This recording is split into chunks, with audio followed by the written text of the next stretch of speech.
তারপর মাংসটুকু দিয়ে আমরা জানাজা করবো। জানাজা করেছে তাহলে আমরা স্যান্ডেল পাবো না কেন, গাছ জামা পাবো না কেন? সে কি ওই জামা কাপড় কেটে দিয়েছে? সে কি জামা কাপড় কেটে নষ্ট করে দিয়েছে?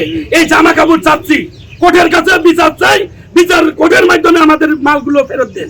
তার জামা কাপড়, পায়ের স্যান্ডেল, খাতা কলম আছে, হিসাব 2 কোটি টাকা নিয়ে ঝামেলা হচ্ছে, সেই খাতা কলম কোথায়? খাতা কলম গুলো আমাদের পৌঁছে দিন। এবং পায়ের স্যান্ডেল, গাছ জামা, তার পোশাক, এই পোশাক গুলো চাচ্ছি আমরা। সেটা খুন হতে চায়, খুন হয়ে যায়। আর তা না হলে তার এক টুকরো মাংস তাও আমাকে ফেরত দেওয়া হোক। এক টুকরো মাংস আমাকে ফেরত দেওয়া হোক। যদি তাকে তার লাভ পাওয়া না যায়, তাহলে এক টুকরো মাংস রাখলে এই মাংসটুকু আমরা চাই। আমরা মাংসটুকু দাবি করছি। তারপর মাংসটুকু দিয়ে আমরা জানাজা করবো। জানাজা করেছে জানাজা করবো। তাহলে আমরা স্যান্ডেল পাবো না কেন, গাছ জামা পাবো না কেন? সে কি ওই জামা কাপড় কেটে দিয়েছে? সে কি জামা কাপড় কেটে নষ্ট করে দিয়েছে? এই জামা কাপড় চাচ্ছি, কোর্টের কাছে বিচার চাই, বিচার কোর্টের মাধ্যমে আমাদের মালগুলো ফেরত দেন। এবং সে বলছে যে 200 কোটি টাকা পাবে, খাতা কলম আছে, আইনকে ফেরত আনতে হবে। তাহলে সেই খাতা কলম আমরা চাই। মানে আপনার তার মৃতদেহ চান বা কোনো মৃতদেহের কোনো অংশ চান?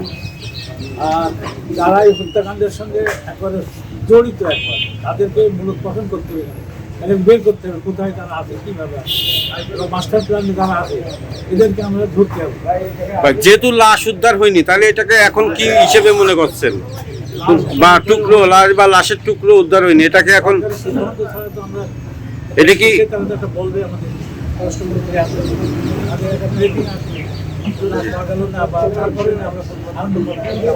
মানে কাউকে না পাওয়া গেলে তো গুম ধরে, না পাওয়া যায়, তারা আমাদের বলবে। আচ্ছা, বলার পরে আমরা একটা সিদ্ধান্ত দেবো তখন কি করা যায়। শোনা আছে যে টুকরো পেয়েছে, যে টুকরোটা আসলে তো আমরা প্রতীকী হিসেবে আমরা ওটা ধরে নিতাম, গায়ে জানাটা করতাম না।